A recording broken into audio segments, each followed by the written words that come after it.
I want to introduce you to our leader and my dear friend, James Ackerman. That's awesome.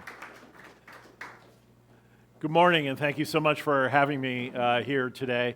I've so enjoyed this meeting. Dave, thank you for your very fleshy heart and the love you have for your family. And Michael, that was a really awesome prayer. Love that. You have a real gift there. So, Chip, thank you for that very kind introduction.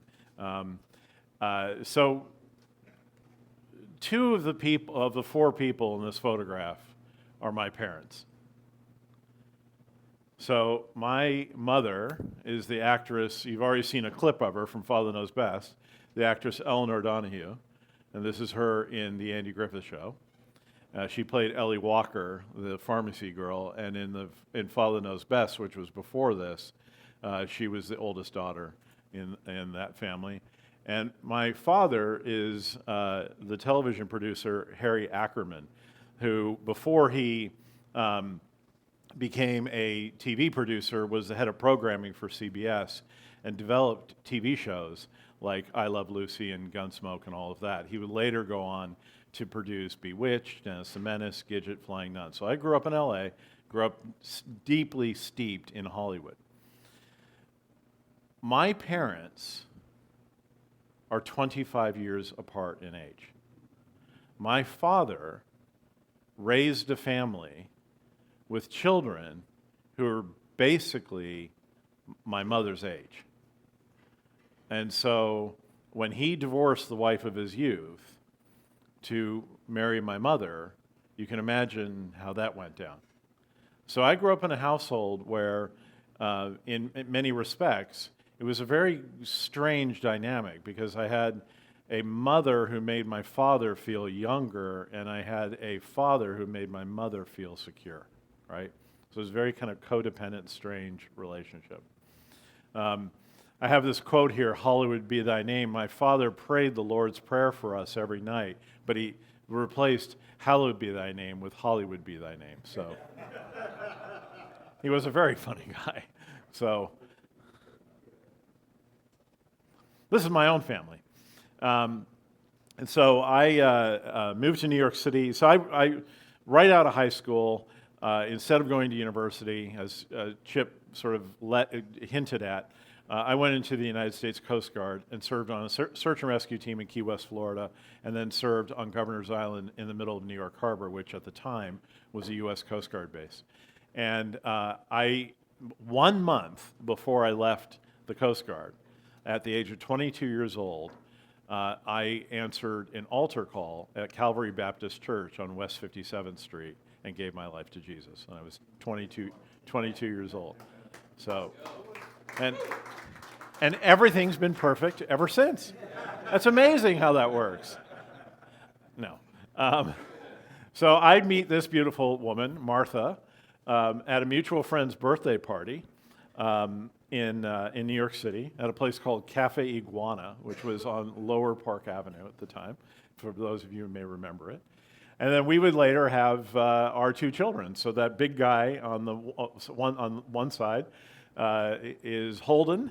He lives in Salt Lake City. He's my adventure dude. He is outdoors anytime he can. He's a triple black diamond skier. He off-roads, he camps, he fishes. He's just Mr. Outdoors. And he's in technology sales for Astronomer, actually. You know the company with the CEO who got caught on the Coldplay Kiss Cam? My son works for that company. So, and they're doing just fine. And then Lily lives in Nashville, Tennessee, and works with dogs. And one of her clients is Nicole Kidman's dog. So, keeping the fame thing going in the family. So, really love my family. For any of those of you who are fathers, you know that you more often than not become a father when you're still a kid yourself, and you kind of have to make it up as you go along. So my role as a father is not perfect, but it's not horrible either. So, quick resume, because it actually pivots to part of my story. So I became a believer at the age of 22. and was really focused on serving the Lord in my life. And I said to the Lord back when I first became a believer, if you want me to go into full-time ministry, I will do it, if that's what you call me to. But if you want me to continue to grow in business, and at the time I was working at Gray Advertising, at the Post Coast Guard, then take me on that journey. But I'm open, Lord, to whatever you call me to do. So my career grew very quickly, and ultimately I found myself at A&E Television Networks in New York City as their first vice president of international business development and led the launch of the History Channel in the UK. And then I got recruited by our business partner in the UK, British Sky Broadcasting, to manage their ventures group. And while I was in the UK, we moved there in '94 to oversee the launch of the History Channel, and then came back in '95 to work for Sky. While I was working for Sky, a few years into my tenure as running their ventures group, I got called up one day from the office of the CEO while we were on vacation as a family down in Cornwall, telling me I needed to come back that night and be in his office first thing in the morning. I didn't know what was going on. I thought I was being fired, but I couldn't figure out why. And I came back in the next morning and was put in Mark's, the CEO's, conference room adjacent to his office, and then he came into that room and he said, I've just fired David Hilton. You're going into British Interactive Broadcasting. I was the third CEO to be appointed to this venture, this high-profile venture, in a year. So this is a venture that had 600 million pounds of investment in it. It was a partnership between Sky, British Telecommunications, HSBC, the bank, and Panasonic. And I was literally being put in as the third CEO in the year. And I learned I learned something early in my career. Learned it while I was leading the launch of the History Channel, is that when I don't know what I'm doing, I have only one place to go, and that's to the Lord, to pray through it and ask the Lord to provide me what I need today. So I said to Mark, Mark, I know nothing about this venture. You've just let go of the second CEO in 9 months. What am I supposed to do? He said, you'll be fine. So we got in his Mercedes chauffeur-driven sedan, went into central London. I was introduced to the staff of this venture, and then he left. I was standing in front of 100 people, like, okay, so who's the senior team here? You guys? Okay, let's go sit down and figure out what's going on. By God's grace, we got that company off the ground, which became all of Sky Digital's interactive TV services, and then Sky B bought out the other shareholders and took it all in-house.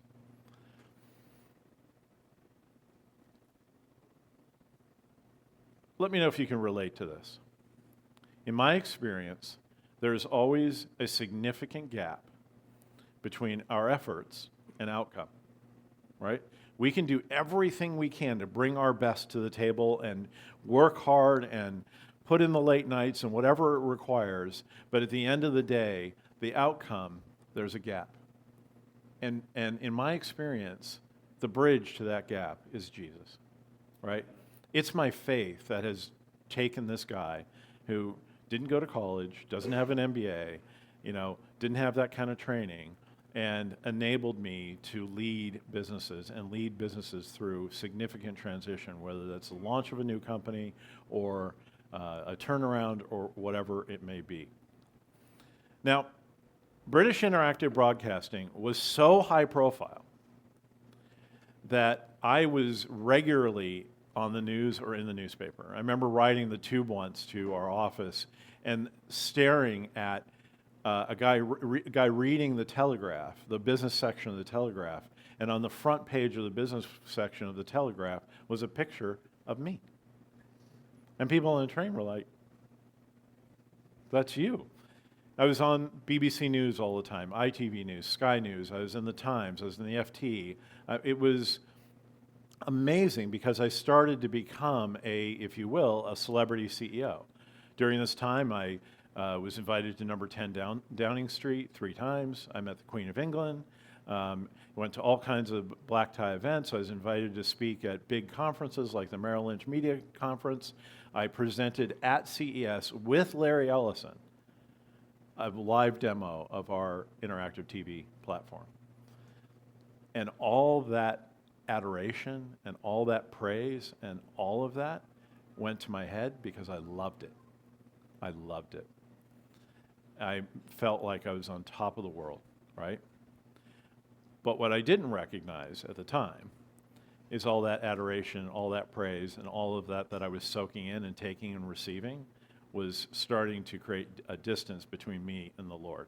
I was taking my eyes off the Lord, and I was putting them on myself.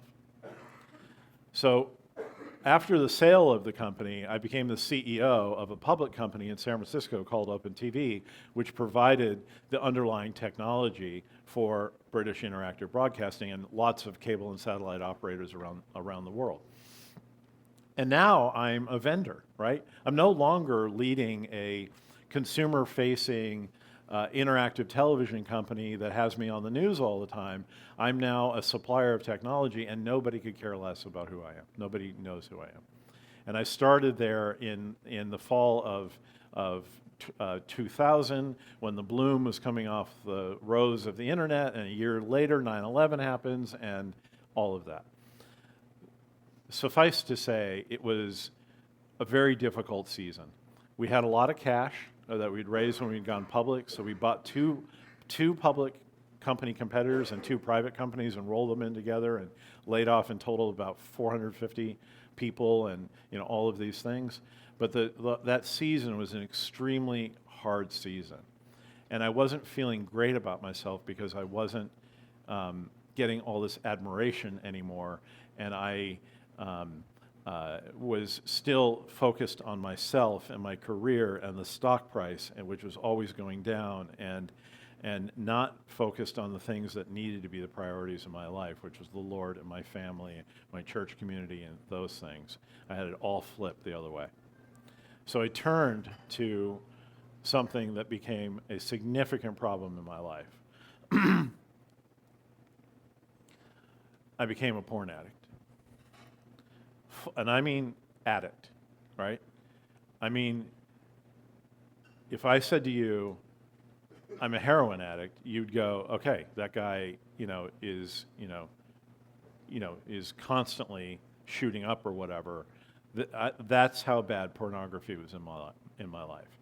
So because I had become a porn addict, because I was basically medicating myself through the use of pornography to make myself feel better, quite literally make myself feel better, you can imagine what was happening to intimacy in my marriage. It wasn't there, right? Because I was spent already. And because I was so focused on myself and focused on my own success and career, I was ignoring not only my wife, but I was ignoring my children and my community. I remember once on a Sunday morning during church, I got a phone call from some foreign country, and I got up during the sermon, sitting relatively close to the front, and got up and walked out of the church to go take the call. I mean, that's how messed up I was. That's how overly focused I was on work. And in the end, I nearly lost everything. I nearly lost my marriage. I nearly lost everything. And something had to change. And I call it my season of the Valley of Dry Bones from Ezekiel, because that's how I felt. I felt like I had literally been stripped of everything. And something had to give. So I left that company. I was about to start serving under my 5th chairman in 4 years. And in meeting with him over dinner one night, this is 2004, it was clear that he wanted to be the CEO. And I said, Jim, just go to the board, tell him you want to be the CEO, and I will support you.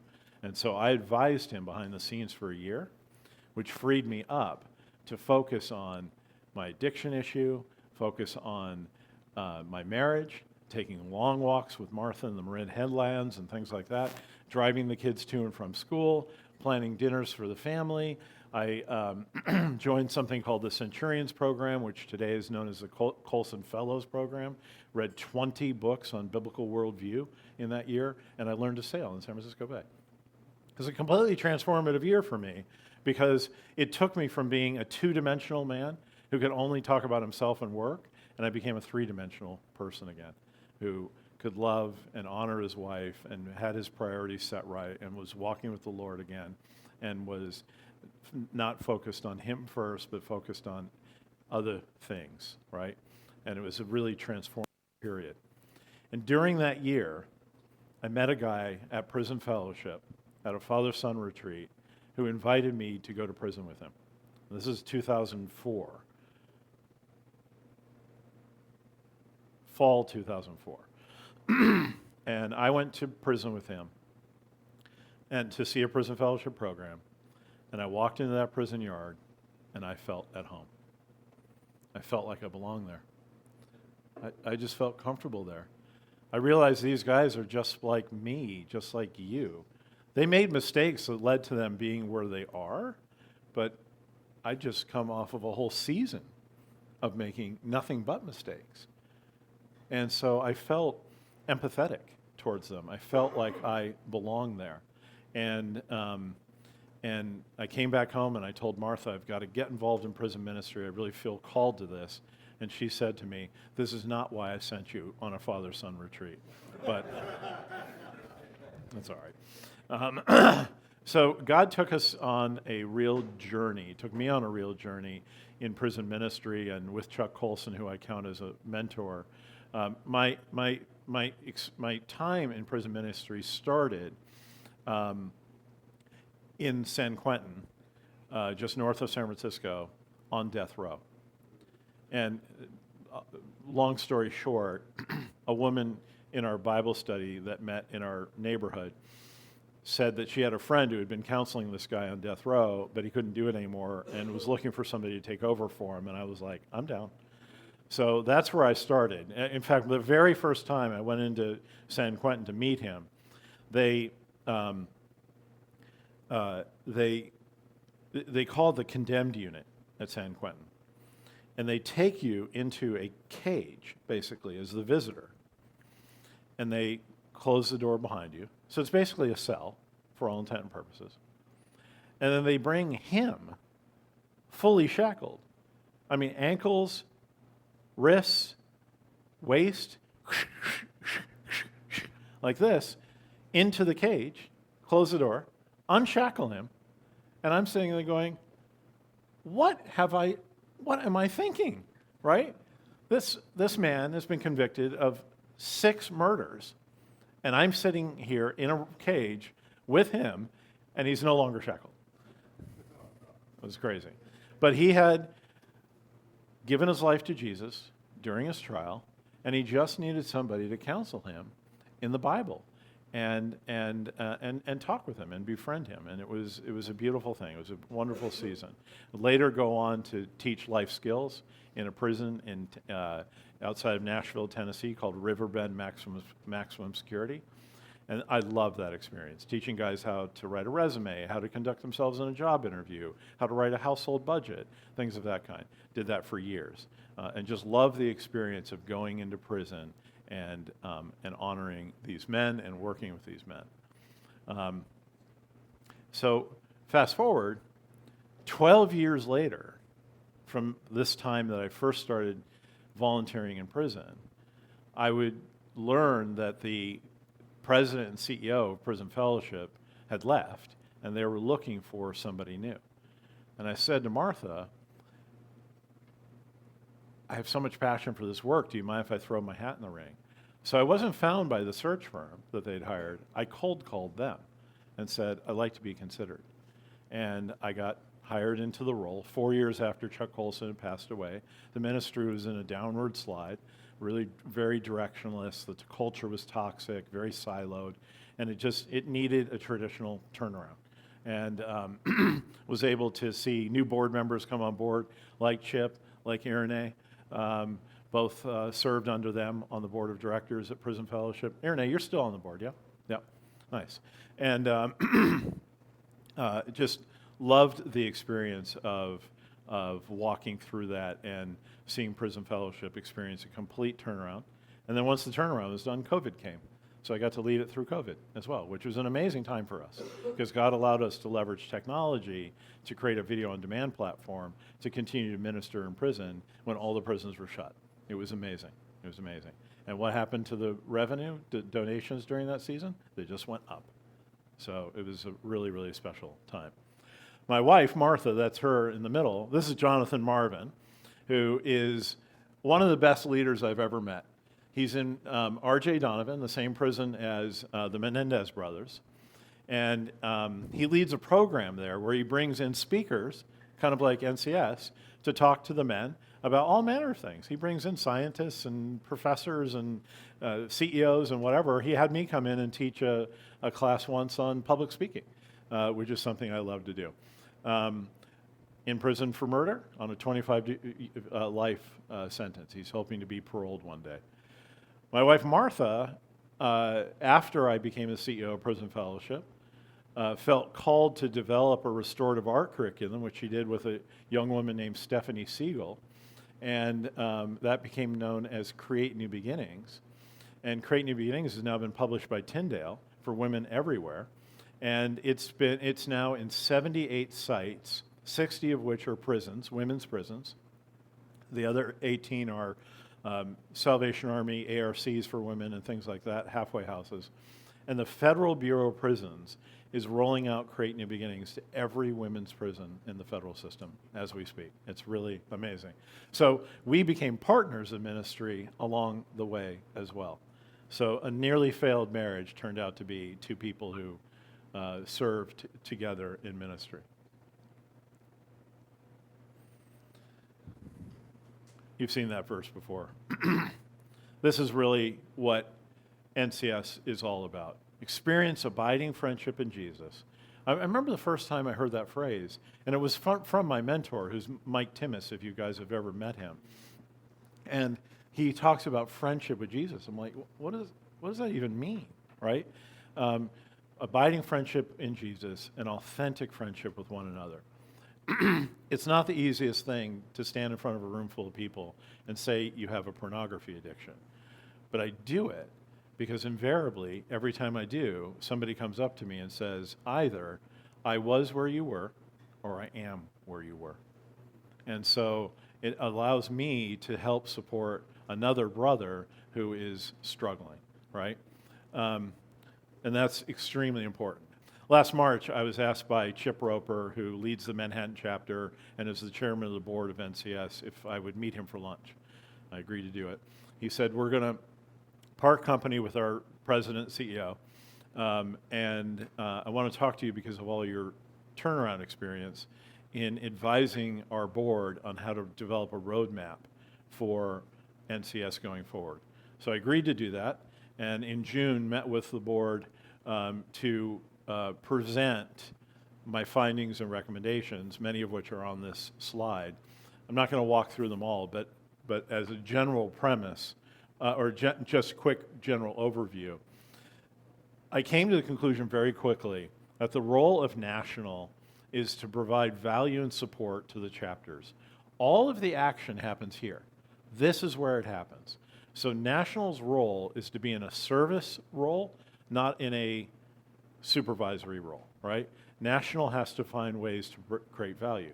So we created the NCS virtual chapter meeting, which we held on Monday, the first one with Bear Grylls. I don't know if any of you got a chance to participate in that, but we did that to allow all the chapters to get together and gather in one meeting to hear a speaker who might not otherwise get around to a lot of chapters. You know, you have occasionally somebody very high profile who comes into a chapter here or in Manhattan or whatever, but it's not that common. And so you get somebody like that who will meet with all the chapters and then have some breakout rooms and discussion and meet people from across the country, which is what we did on Monday. It was lovely. It was really beautiful. So we're going to continue to do these virtual events for all the chapters. We're redoing the entire digital platform and website. And on the website, we're going to have things like a speakers bureau, right? so the chapter leaders can find people that are on the circuit and interested in making their way around. You know, John Bishop is one of those guys. He spoke here a few months ago, right? And, you know, former Marine captain, Vietnam, POW, and talks about spiritual warfare in very Marine-like terms, right? He'll go to any chapter in the country that'll have him and put him up in a hotel and take him out to dinner, right? So he'll be part of the Speakers Bureau. So that's going to be something that adds value. We're going to have articles that are written by people that are speakers and chapter leaders and members of chapters on the journey of being a man, life's journey. You know, I'd love, Dave, for you to write a story that could be published on the website about what you just shared here, right? And then have that posted on an email so that all the members of the chapters across the country can read the story, which again will be on the website, posted in social media and things like that. We learn from each other. We learn from our experiences, right? Not everybody has to be an experienced public speaker. You can just tell your story about what God's done in your life with your family, right? We're doing innovative things with like the Bureau of Prisons. So we launched a new series, a virtual series with the Bureau of Prisons. Bureau of Prisons has 6 prisons that have a faith-based dorm in them. 4 of them are men's prisons. So 3 or 4 weeks ago, at Grace and Mercy Foundation, Chip Scowron and Doug Golding. Does everybody know you, Doug? Yes. Okay, good. All right. Chip and Doug, I interviewed them in front of these 4 faith-based dorms for an hour. And we ran it just like an NCS meeting. I interviewed them. Chip Scowron talked about his journey in prison. Doug talked about his journey in launching an NCS chapter in an urban community and his experience in counseling men. It was a beautiful, beautiful time. And then we put 2 questions to the men to discuss in small groups in their chapels, because they were all in their 4 chapels, respectively. And they turned chairs in the chapels and sat together in small groups and discussed these questions. And then through the chaplain in the chapels gave us feedback and asked us questions. It was a really, really beautiful time. So the Bureau of Prisons has now authorized us to do that once a quarter, right? It was awesome. So we continue your leadership with NCS Inside in a new, expanded, and virtual way. Yeah, it's awesome. And then fundraising. You know, when the first James was founded and leading NCS, there wasn't really any fundraising. For the most part, he covered most of it personally, right? But now we live in a time where fundraising needs to be part of what NCS does. It needs to not be shy about it. The priority needs to be the chapter. So I say to chapters that aren't solvent, don't worry about national. Just focus on your chapter. That's what you need to do. If you have people in your chapter, if you are solvent and your chapter is good to go, and you have people in your chapter that are interested in investing in national, let's talk. And so I'm not fundraising now. I'm not doing an ask. But it is one of the things that is part of what we are going to be doing going forward. So, and yes, that is me modeling for the new NCS logo. All right. I have 1 minute and 36 seconds to go, and I'm going to give it back to you, Paul.